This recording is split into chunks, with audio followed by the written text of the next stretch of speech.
Hello, I'm William Smith with the Carmel Luxury Group at Coldwell Banker Realty in Carmel and new offices in Monterey. Chad, we've got a brand new office downtown Monterey in our regional Coldwell Banker offices. I have with me our guest for this podcast, Chad Hawker from Synergy One Lending. He is our Carmel Luxury Group team lender, and we are excited to have you on. And once again, you are number one in the nation for Synergy One Lending. Congratulations.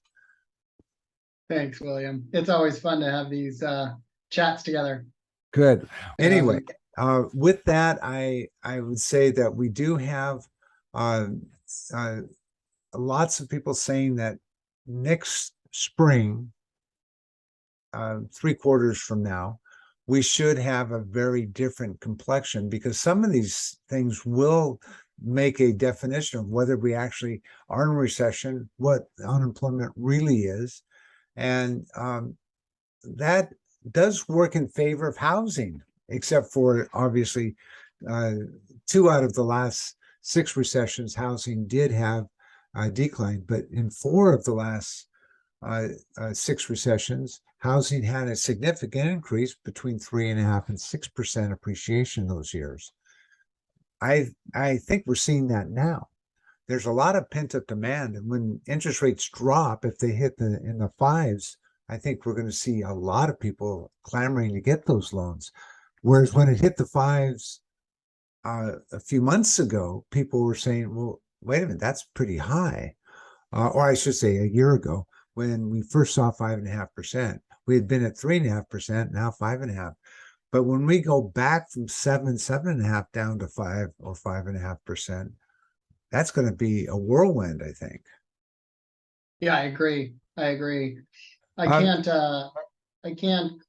tell you exactly where the studies were done, but there was a study done that did a poll of even sellers that if rates went into the fours to the high, excuse me, the fives to the high fours, would they then entertain selling and getting rid of their very low interest rate in order to move up, right? Because a lot of people just aren't selling because they have a rate that is in the twos or threes, and they don't want to move and into and have to deal with a rate in the six and sevens, right? well, But I'm a five perfect kind of example of thing. that. Yeah, You did a great job of when getting us a great rate when we refinanced with you. But if I were to take that low rate and get a current rate as a seller, I would say, I'm just not ready to make that right. It's a change. hard jump. And I would probably be looking at a different way. And of course, uh, I would probably be downsizing. Now, downsizing allows you to buy something with your equity, but when you're moving up and you have to use your equity for a down payment, and all of a sudden you're saying, well, I'm going to have to increase my payment significantly to get the Yeah, same size house, doesn't make sense. or get a smaller house for the same payment at a higher interest rate. So you have sellers that are saying, I don't want to sell yet. Wait till the rates come down. And so we're Yeah, seeing that a lot. And that's one thing, yeah, brokerage end of this market, we're seeing those sellers waiting until interest rates come down so they can make their move. exactly, William. Yep, that's the dynamic. All right. But we still have buyers, and there are a lot of them, and they are financing. So with We sure that, do. when we come to you and say, look, we just found a buyer who has discovered a market they want. We want to make some offers next week. What is it that they need to have for you so that we can get the requirements that most sellers and most listing agents are going to ask for? And that's a pre-qualification letter, or more importantly, a pre-approval letter from you. What is it that you'd like to see from the buyers in order to accomplish? Exactly, William. It's a pre-approval. So the simple difference between a pre-qualification and a pre-approval is a pre-qualification is me just having a conversation with whomever it is getting pre-approved and getting an idea verbally of what their credit scores are, their income, their assets, their debts, and verbally, again, trying to see if it makes sense. Pre-qualification, waste of paper. because Uh, we all know that what they're telling me and estimating is not reliable. uh, Not that they are being dishonest, it's just that when we as a lender analyze all the moving parts of their various debts that show up on their credit scores, which is very specific and changes frequently, their income, especially if there's, even if they're W-2, they might have a blend of a base income with bonus income, or if they're self-employed, there's a very specific way we analyze it. So because of all of those uncertainties and variables, we never want to trust a pre-qualification conversation. You have to go deeper to do a pre-approval. And a pre-approval really is very simple. You know, we, Synergy One, have a very sophisticated system that allows some people to even do it entirely on their smartphone. We uh, auto-verify things like income and assets. We auto-verify their credit.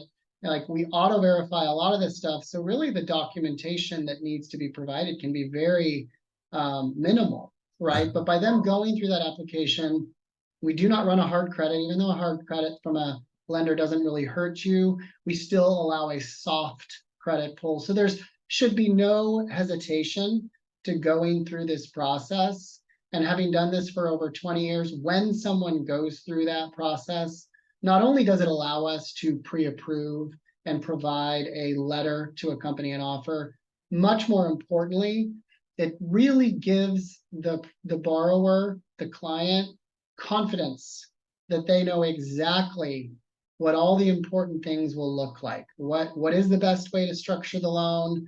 What will their down payment requirement be and their funds to close? What will their monthly payment look like? And it allows them to go out there with you and really feel confident at writing an offer with no guesswork whatsoever, right? So that's the basics of what we need. It's very simple. It's very sophisticated in a sense that it makes it very simple for people to go through the process. And almost 90 to 99% of the time, they're like, wow, that was a lot easier than I thought it was going to be, and super informative and helpful. So strongly encourage not only a pre-approval because you need that to write a solid offer, but because they need to know all that information to feel confident about writing that offer. Yeah. well, I brought to your attention a scenario where I'm the listing agent. A buyer's agent wrote an offer. I asked if there was a pre-qualification or pre-approval letter. There wasn't. And I said, well, please present your offer with that. And it's been a week and a half, and they still have not been able to acquire that. Can you imagine if a seller got in contract with a buyer that couldn't produce a pre-qualification, and other buyers are interested in making an offer? They're essentially off the market while they're waiting for this buyer to even determine if they can qualify or not. And there's question of whether they can. So I think that that's something that having that pre-approval letter makes it so much easier for the listing agent to encourage the seller to accept an offer when there's a buyer that has been through that trial of a credit check, verification of income. And that's very important, I think, because with so many people with side jobs or other flow of income, unless they can verify it, it really doesn't exist for you, does it? Right. It doesn't. Yeah, you hit the nail on the head. It's the amount of time that it takes to get pre-approved and create that solid foundation saves so much uncertainty of problems later on. Without it, you've been there before, I know, the whole deal falls apart. Money gets wasted, time gets wasted, emotions get toyed with, right? All could have been prevented by a solid pre-approval upfront. And Well, it's just that's unfortunate. and I'm going to say another thing, and this is probably more in the case of somebody who's a first-time home buyer. Chad gets a pre-approval to them. William has a contract accepted. Everybody's excited. And then they say, gosh, now that we've got a new house, let's go out and buy a new car and get that furniture we always wanted before the close of escrow. And then what happens? It changes everything, doesn't it? It changes everything. And we have, our system is we make it very clear. There's a do not do list. Yes, Yeah. do not do list. No new debts, no Well, new one thing I love jobs. about your team is that you have somebody at each level really taking care to be able to usher you through the process. And I love your videos. Every time that we get to a different step, there's a video of, okay, here's what just happened, and here's what to expect next, and this is what we need from you now. That's brilliant. Thank you for That's doing. great you brought that up. I'm so lucky. I have such a phenomenal team, and they have such a passion for what they do, and they really make me look good, much better than I actually am. And the system that my company has, the technology of those simple steps of videos, just provides a sense of clarity and maybe a little bit of laughter with these videos that go out to clarify where we are in the process. So yeah, it's very much a team effort. Good. Well, you have a great team, and that is uh, Team Hawk at Synergy One Lending in Carmel, California, Carmel by the Sea. You're right there on Dolores, so it's easy to find. And And Dolores, yeah.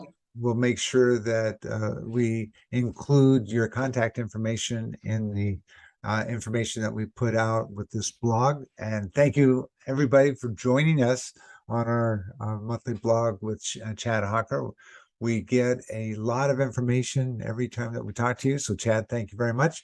And I will say goodbye from William Smith at the Carmel Luxury Group at Coldwell Banker Realty in Carmel. And come see our new Monterey office. It's there at 456 Washington in Monterey. A beautiful new facility. That's our corporate headquarters regionally. And we'll be happy to make sure that people in any community, whether it's Pacific Grove, Carmel, now Monterey, or Pebble Beach, we have an office to serve you. Thank you very much. And Chad, I'll talk to you next month. Thank you, William. Thank you. I love these visits.